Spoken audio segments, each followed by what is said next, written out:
Yo, what's up guys? Liliana is now buffed to pretty much one of the strongest skill ones in game, because if you go to the Lord of Hell state, or whatever this thing is called, it is Lord of Hell. Now we have a 100% critical rate increase, and then we just still have our full damage out there, and this thing doesn't even fit on the screen. Multiplier of this thing is a 4.0.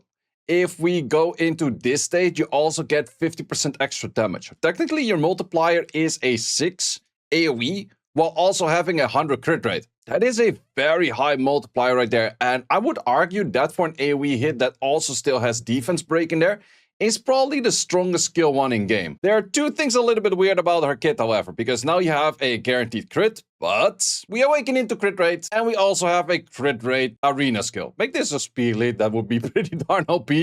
Probably never gonna happen. But let's see where we can use her right now, with the fact that she pretty much has one of the strongest, if not the strongest skill one in the game. So let's first try her out as a Nuker build. There's one thing that is a little bit interesting about her. This team actually does not work, and I'll show you why. So this is about the highest I can do for a damage build. 160 on 160. Nice. We have a bit too much crit rate, but that's just like all of these runes kind of have crit rate in there for normal units. Plus, you already get 15 from the awakening.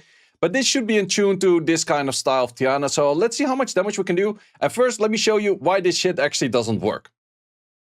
So over here, if we go for an attack buff right now, this attack buff will actually be on this form of the Liliana. If we go to the Lord of Hell state, we will actually lose the attack buff. And the attack buff is still remaining on the other state. So let's just see for the idea of it, how much damage is this? 34k, 35k, that's not too bad, not too crazy neither. But of course you would like to keep that attack buff. And just to show you how that works with the attack buff, if we switch to the Lord of Hell right now, attack buff is gone. But if we switch back, attack buff comes back again as well. So that is one of those things. Also, the cooldown on this is pretty short. Like, if you were to take one fire turn this way, you can already switch back. But yeah, we lose the attack buff. How can we keep the attack buff, though? Well, there's actually one way, and one way only, to keep the attack buff, which is a Hongyang, because she applies attack buff on every turn that an ally takes. However, this is only a 15% boost, so you would technically need a lot higher of speed on this unit, or you would need to fight units you guaranteed outspeed regardless. You don't need that fast of a Tiana for. Also, in this case, you would have to work with a Gemini, because you need a strip plus a speed lead, or a strip plus an whatever in something else. But yeah, that is pretty much what you have to work with right now. Now, in this case, if we do switch, we switch, but we still get this turn in. How much damage are we dealing right now? 55k, 57k, that is not bad for a skill 1. That is actually a lot of damage right there. Plus, does have defense break potential by itself, and if something is already defense broken, it will go for a stun chance. It's just a 50 stun chance, but it's definitely pretty decent. Does it make it one of the best for nukers out there? You know, honestly, I would still just aim for a Zyrils, Chungpong, or whatever you're using normally. I would not really go out of your way to use this team unless you really feel like using your LD5s. Where I could see her being used is definitely on defense, because the moment this thing starts proccing on Violent on turn 1, that could be very nasty. So this, I would say, is a pretty good overall set where we have decent bit of crit damage. We don't care about crit rate, of course. We are in the right tick with enough speed with the speed lead in there. And then we're just going to go for artifacts for more crit damage improvers and those kind of shenanigans. A perfect defense scenario would look a little bit something like this. You go for a stun on the Tiana, then you go for a little bit of a hit over there, you change to the Lord of Hell, and then you go for a turn, and you go for another turn, and then everything is kind of dead. Is it always going to happen like this? No, it took me about 10 tries to actually get to this RNG. But then again, it's cool if it works. Of course, if you fight this with something like this, it is something that we most likely will win. But I'll just int a few turns just to see, like, oh, what if it doesn't happen? So in this case, of course, you should normally just hit this thing first. Or if you have enough damage, you just skill both on this. So yeah, that part is definitely something. Everything is counterable by something that's fairly true. Like, this has no chance of winning. Let's say that we go for something like this. And then you figure out, it's like, wait, this thing is actually fast enough that it could outspeed me. In this case, we do have 2 units, so it cares a little bit less, but it still does have the cleansing in there, so that's nice. Okay, if we did get outsped, can we just push this back? If, well, wow, that's one hell of a pushback right there. God damn it. Okay, let's make the assumption we don't kill this. Okay, we have the stuns coming in over there. That did miss crit. Okay, that's fine. We start switching right now. Defense break. Okay, Um, it is a little bit hard to figure out the team where she actually gets her cycling in, but the moment she gets her cycling in, holy fuck, that damage. Well, then again, she's fighting something that's super squish, but that definitely did look like something. Let's see it on a team like this. It's definitely something I would not really use against you in the first place, but no, actually, I would not really use this in the first place at all. But just for the idea of it, yep, okay, that is already one down right there. Yeah, you should not be using this over there, that is for sure. But wow, that thing has good damage. And it's also one of those things, it's the damage there every freaking turn. Whereas a lot of other teams and units and skills, it's like, oh, it's the damage every other turn, or it's the damage every now and then. This thing is just the damage is there every freaking time. Plus, the moment you do actually kill it, so if we kill it, it goes back to full HP. It is one proc away from getting back into the state already, which is definitely, like, if it were to proc right now, I think it should be having the skill back up already. Let's just, for the sake of it, not do that. Wait, why is it not switching? Because I'm pretty darn sure you should have... Oh, maybe if you kill it, if you don't go out of it yourself. Yeah, if you get it killed, the cooldown is a little bit longer. That's true. Forgot about that. So in this case, yep, we get revives. So is it necessarily the strongest thing out there for defense? I wouldn't necessarily say so, but is it definitely something that could be used? Yeah. Yeah, I definitely see the damage potential in there. I definitely see the RNG potential in there for sending off multiple skill ones in one go. It is definitely super strong if you were to pair this next to a Sylvia, because Sylvia provides the team-ups with skill 1s. I was thinking about any other unit, like let's say you go for like Oaks and stuff in there. So this is one of those cycles, if you go out of it yourself, it's just pretty much full HP back at it, which is kind of dope. So, but yeah, is it something that you can place next to other units with team-ups? I can't really think of other units with team-ups that make too much sense where I would say it's like, hey, this is something that I would like to use next to it, because you already have a lot of issues kind of for trying to get your full team in where she's not countered by a Camilla just tanking her. She's not countered by a like instant snipe and those kind of things. So you already try to get a lot of teams in where you're just not simply countered by those, and then also still have to do proper damage. So in this case, we actually still managed to win, which I'm a little bit disappointed in. I did not really expect this team to have any chance of winning, but apparently it still wins. This team is too strong, I guess.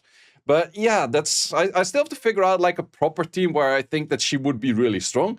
I think she has potential though. She is just a little bit weird for the crit rate awakening and also for the crit rate lead, where they pretty much have zero value on her altogether. Plus you would have to get her in this state, which is the difficult thing. A place we could use her, however, is of course this, with a whole bunch of team-ups, so just as much damage as possible. That's the thing what you get most of the time. You get some crit rate there in it anyways, but let's just see how fast this goes, and good timing that we actually do have this unlocked right now. So we go into the Lord of Hell state, and I guess we should be clearing every wave possible as long as we team up with this thing, but let's just see how fast this goes. Plus, one good thing about this is you can actually copy this team for all 5 of the teams, because normally you have to go a little bit by elements and stuff. Now it's just a little bit on, do you get the right team-ups with the right things and the right attack at like some given moments and those kind of things. So if we get the right team-ups in, it should be going relatively crazy fast, I would say. And yeah, we're still destroying this shit. It is like, if you get the wrong team-ups though, that's one of those things. I might even think about it that you just want to have a rogue in there and then just go for just 2 or like 3 units in a team. Because I don't care about any of the other units taking turns. I think I would clear regardless, no? That's... well, maybe because of the mid-bosses you want to have some value in there. Okay, this is where we start not really clearing. I guess if you throw the right elemental damage on this one, because I think I did not fix the artifacts. I should actually fix the artifacts on this. That will make things a little bit fast. I expected this to clear the whole thing with like 30 seconds left.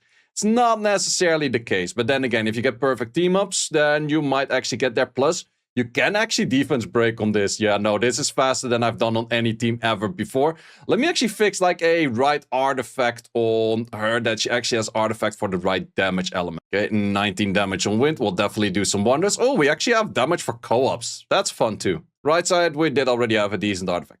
It's not great, but this should definitely make things a little bit faster. And I'm gonna apply this to these 5 units to every team. That's definitely what's gonna happen. Oh, that's made life a little bit easy. But to be honest, like even my alt clears this with like the easiest of things. It's just when there's absolutely no team ups happening with this thing, then it's a little bit worse. Is there any unit that would AoE hit that also provides me attack buff on the AoE hit itself? Not really, no. Because I still would like to get an attack buff in there, so the Grasveld is still really recommended. But yeah, it works if you get the right team ups in. But then again, it also just works without this unit. You just use the Pave in there, which is the Choco Knight, the what was it? Hollyberry Cookie? No, not Hollyberry Cookie. Madeline Cookies on fire and on water and on light. Like these pretty much work as good. So is it crazy of something to use over here? Not really. Is it fun though? Yeah, it's kind of funny. That's definitely, it's more a funny factor than a crazy good factor. I'm gonna give you that. But for RTA itself, I'll give her a try in RTA. The only issue I see in RTA is that she's only a late pick. You kind of need 2 AoE strips next to her to have her working. But it might be an RTA late pick if people cannot really go for the anti-debuff units right after. Because if people go for the anti-debuff units, you're screwed. That's definitely a thing because it is AoE, defense break, and attack break every single turn. However, if this thing starts proccing and then death breaking into a stun AoE, that has some nasty damage potential. And in RTA, I would aim for something along the lines of this for a bolt. Maybe a little bit faster, like aiming more towards like 170, 180-ish speed. But I would probably also have to drop some of the other all stats, of course. Because these runes in itself are already pretty decent to get to these stats. And just because we like big numbers, we're gonna kill this Nigong. Of course, with a Deborah. Let's first do it like this with the speedy damage set and then an actual proper damage set. Just because we like big numbers. Is this a realistic team? Not really. Maybe if you put a Gemini next to it for an arena offense, yes, I guess. But is it something you're actually gonna use? Maybe not. Maybe not. Big numbers incoming, 100Ks. Not bad. Let's go for an high damage setup. Not even sure if this is fast enough to outspeed this thing, but we shall see. Probably is not. However, we just want high damage. We'll just see what happens. Yeah, that's not looking like enough of a boost because that 15 boost is not that much of a boost. Okay, just do nothing. That is damage reduction though. Let's see with the damage reduction on this kind of still 100k. That's a lot. That's a lot. Okay, took a while for the Nigong to derp, but now we have a derpy Nigong with all of these skills available on everything. Defense break on everything. How much damage? That hurts. 125k. That hurts. But yeah, as mentioned, is this a realistic team? Definitely not, because you cannot use Deborah and legit everything. And would you always use a Hongyang? I am not too sure about it. But is it fun? Yeah, definitely. Will she actually do good in RTA or Siege? I think Siege defense, she might be kind of annoying because she has that proc potential. And I think that's what makes her strong. Not necessarily a one-turn nuke, but a proccing potential of getting into your Lord of Hell state, throwing a bunch of S1s in one rotation. Like, let's say it goes 2 or 3 times in one rotation. That's a lot of damage coming in. And the same thing for RTA. If she does get a proc, it's a really nasty damaging proc. Plus, if you kill her, it goes back into the normal state where you can still throw off this S2, which is okay. The S1 is not that crazy, but you can have a little bit of a bruiser fight and still get back to your Lord of Hell state, which is kind of low on cooldowns, and that is the main thing that you're aiming for. Getting this thing low on cooldown, just cycling back and forth. The only thing is, you shouldn't be countered by, well, a whole bunch of things in Siege. Like, there's Tian offenses, there's like any kind of series snipes, there's all kinds of styles for that, which makes it a little bit hard. I will try this team out with a Swift version on this for a little bit, just to see if it works. For RTA-wise, you definitely have to pick it all the way last, but it's also one of those things. If I just want a damage dealer bruiser less, might I not just pick something else that actually has more damage output or just more value in the first place? However, this thing with the procs and everything, it could be kind of annoying, but it's a late pick only because otherwise Juno issues, Nobara issues, Veramos issues. Well, Veramos maybe not that much, because if you stun a Veramos, he doesn't do shit, which is technically accounted to Veramos. But Juno, Nobara, those are not going to be liked by this one. Plus, I would say you have some issues if the enemy has full-on immunity. But even without a defense break, this thing was kind of hitting a lot. That's definitely true. But I would say for RTA, it's also a little bit more single-target focused on killing things rather than AoE. This thing will have some Stark issues, unless you stun the Stark, of course, which is also one of those things. But interesting unit, nevertheless. Let me know in the comments what you think about this unit. Where would you use it? As always, in the next one. Thanks for watching. If you would like to see more guides, join the Discord and check out the content tab for the guide video archive, which contains all of the guides that you might need. Hope to see you there.